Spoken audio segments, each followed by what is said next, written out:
오늘부터 에스라 묵상이 시작됩니다. 에스라는 바벨론 포로기 이후 시대의 역사에 관한 기록을 담고 있는 성경의 역사서입니다.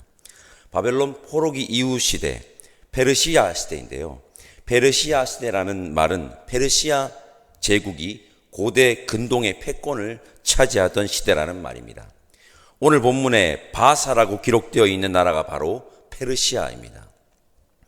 강했던 바벨론, 아수르 제국을 물리치고 고대 근동의 패권을 장악했던 바벨론, 사막 한가운데 유프라테스 강물을 끌어와 어마어마한 도시를 건설하여 자신들의 힘과 부를 자랑했던 그 바벨론, 영원할 것만 같았던 그 바벨론이 100년도 가지 못했습니다. 100년도 못 채웠습니다. 주전 539년 바벨론은 페르시아의 고레스 왕에 의해 힘 한 번 제대로 쓰지도 못하고 써보지도 못하고 멸망당합니다. 성도 여러분, 이러한 역사를 바라보며 이런 말을 드리고 싶습니다. 이 세상에 영원한 나라는 없습니다. 영원한 나라는 여러분, 하나님 나라밖에 없습니다. 영원하지 않는 것에 목숨 걸지 말고 영원한 것에 자신의 삶을 드리는 지혜자들이 저와 여러분들이기를 간절히 소망합니다. 오늘 본문 우리 1절에서 2절까지 말씀 함께 읽어봅시다. 1절에서 2절입니다.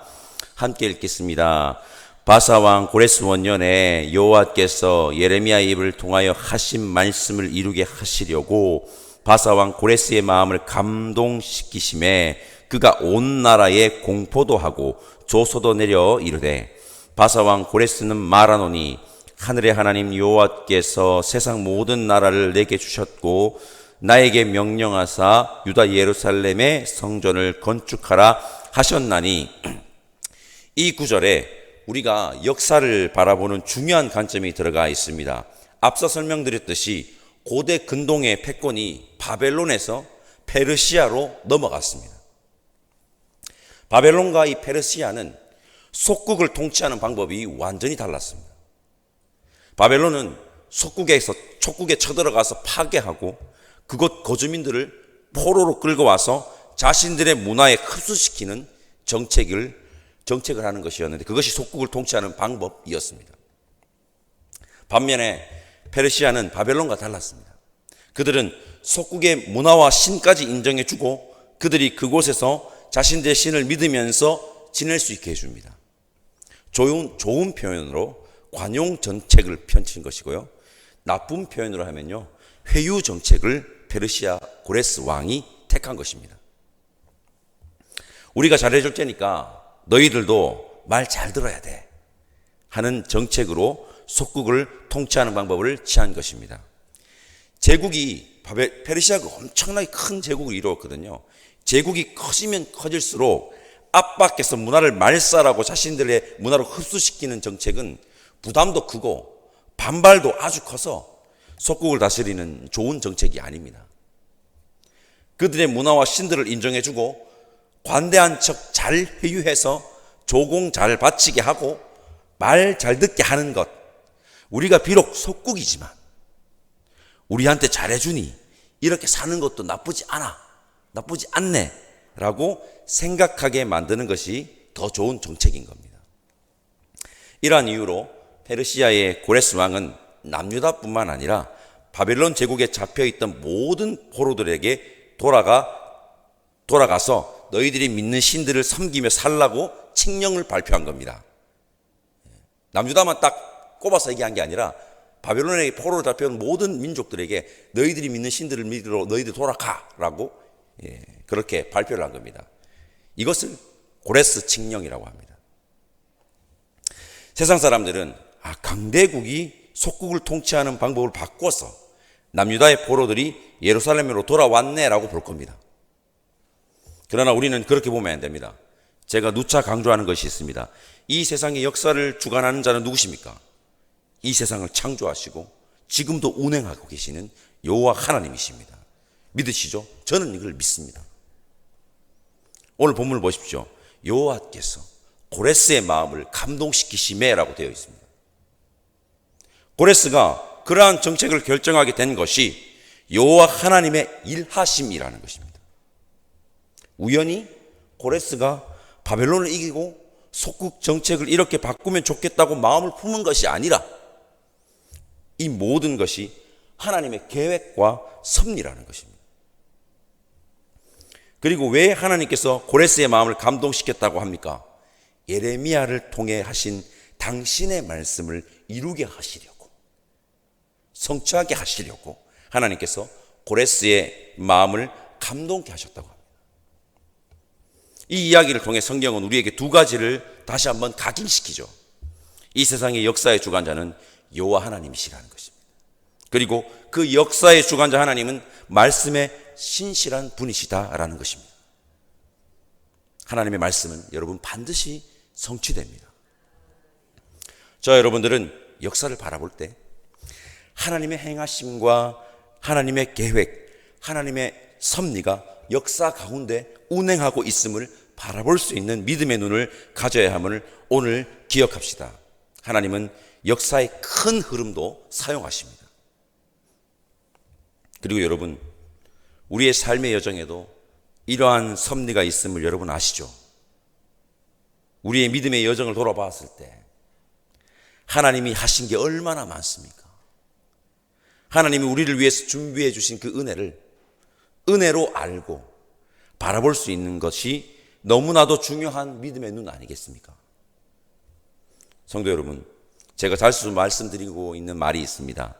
우리에게는 우연은 없습니다. 하나님이 일하셔서 주어진 필연들만 있을 뿐입니다. 간절히 바랍니다. 하나님의 섭리로 역사를 바라볼 수 있기를 바라고, 우리의 삶의 여정에 우연은 없음을, 우연처럼 보이는 필연들만 있음을 알고 오늘 하루도 하나님의 일하심을 기대하며 그리고 감사하며 사는 저와 여러분들이 다 됩시다. 그리고 어떤 목사님께서 이런 멋진 말을 하시는 것을 제가 보았습니다. 들었죠? 우연이라고 쓰고 섭리라고 읽어야 한다. 우연이라고 쓰고 섭리라고 읽어야 한다. 역사를, 우리의 삶의 여정을 하나님의 섭리로 읽을 줄 아는 자들이 저와 여러분들이기를 다시 한번 간절히 소망합니다. 4절에서 6절 말씀 함께 읽어보겠습니다. 4절에서 6절입니다. 그 남아있는 백성이 어느 곳에 머물러 살든지 그곳 사람들이 마땅히 은과 금과 그 밖의 물건과 짐승으로 도와주고 그 외에도 예루살렘에 세울 하나님의 성전을 위하여 예물을 기쁘게 드릴지니라 하였더라. 이에 유다와 베냐민 족장들과 제사장들과 레위 사람들과 그 마음이 하나님께 감동을 받고 올라가서 예루살렘에 여호와의 성전을 건축하고자 하는 자가 다 일어나니 그 사면 사람들이 은그릇과 금과 물품들과 짐승과 보물로 돕고 그 외에도 예물을 기쁘게 드렸더라. 아멘. 4절에서 6절을 보면 예루살렘으로 돌아가는 자가 있고 바벨론 지역에 남아있는 자가 있음을 여러분 알 수가 있습니다. 고레스는 예루살렘으로 돌아가지 않고 남아있는 백성들은 은과 금과 그 밖의 물건과 짐승으로 어떻게 하라고 합니까? 도와주라고 얘기합니다. 아무리 포로로 끌려왔다고 하지만 몇십 년이 흘러 정착하고 삶의 터전을 꾸린 곳, 익숙해진 곳을 떠나는 것이 쉽겠습니까? 지금도 일구어진 터전을 떠나 이민 가는 거 쉬운 일이 아닙니다. 또 이민 갔던 사람들이 다시 본국으로 돌아오는 것 쉬운 일이 아닙니다. 거기 터전이 다 있는데. 그리고 그들이 돌아갈 예루살렘은 뭡니까? 거의 폐허나 다름이 없습니다. 거기 곧 갖춰져 있는 게 아니라니까요. 폐허라니까요. 그들은 그곳에서 성전 재건은 당연하고 물론이고 삶의 터전을 다시 일궈야 합니다. 다시. 뭐 지금처럼 다 가지고 갈 수 있겠습니까? 다 버려두고 다시 가야 되는 거죠. 쉽지 않은 결정이죠. 그러니 예루살렘으로 돌아가는 자의 수가 남은 자의 수보다 작습니다. 그리고 점점 작아지는 것을 에스라 느헤미야를 보면은 1차, 2차, 3차를 보면서 알 수가 있습니다. 여러분 중에도 가실래요? 남으실래요? 하면 남으실 분들이 많으실 겁니다. 나 그냥 여기 있을게. 많을 겁니다. 하나님은 고레스를 사용하셔서 남은 자들에게 이렇게 지시하시죠. 예루살렘으로 돌아가지 않고 남아있는 백성들은 은과 금과 그 밖의 물건과 짐승으로 뭐하라고요? 도와주라고 하십니다. 도와주라고. 하나님께서 가라고 하면 가는 신앙, 정말 귀한 신앙입니다. 많지 않습니다. 그리고 남아서 하나님의 사역을 하는 자들을 돕고 지원하는 신앙도 여러분 귀합니다. 가는 선교, 보내는 선교라는 말을 우리가 사용하지 않습니까? 제가 오늘 이 새벽 여러분들에게 이 구절을 묵상하면서 드리고 싶은 권면은 이것입니다. 가는 신앙, 돕고 지원하는 신앙, 둘 중에 하나는 해야 한다. 둘 중에 하나는 해야 한다는 겁니다. 여러분, 최소 둘 중에 하나는 해야 합니다. 비록 많지는 않은 숫자이지만 예루살렘으로 돌아가는 자가 있었습니다. 그리고 가는 자를 돕고 지원하는 자가 있었습니다. 그리고 여러분, 오늘 본문에는 등장하지 않지만 저는 이런 부류의 사람들도 있다고 저는 확신하는데, 아무것도 안 하는 자 있었을 것입니다. 그거 내가 무슨 상관인데. 그리고 뒤에 가면 등장하는데요, 방해하는 자 있습니다. 방해하는 자가 있습니다. 성도 여러분, 권면합니다. 가는 자와 돕는 자 둘 중에 하나여야 합니다. 아무것도 안 하는 자, 방해하는 자가 되면 안 됩니다. 하나님 나라의 사역을 위해 가는 자나 돕는 자 둘 중에 하나인 자들이 저와 여러분들에게 간절히 소망합니다.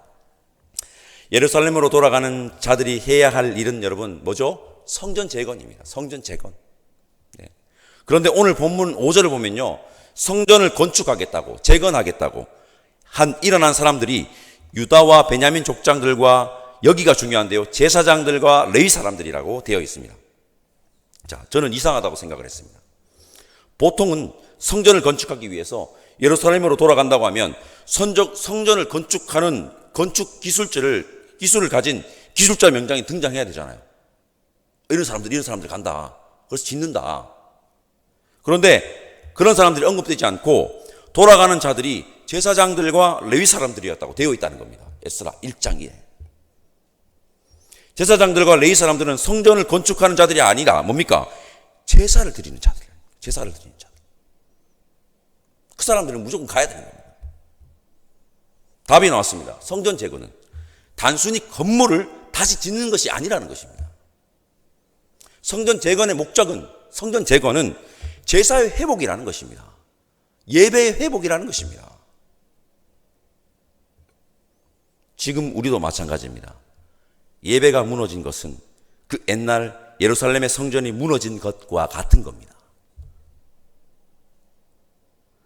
우리의 성전은 무너져 있지 않습니까?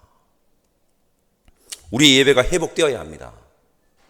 예배를 회복함으로 날마다 성전을 재건하는 우리가 되기를 간절히 소망합니다. 에스라 1장 7절에서 11절을 보면 역사의 주관자 하나님께서 고레스를 통해서 예루살렘으로 돌아가는 자들에게 바빌론의 느부갓네살 왕이 탈취해온 성전 기물들을 다 내어주는 장면이 나옵니다. 이 가져가라고 너희들.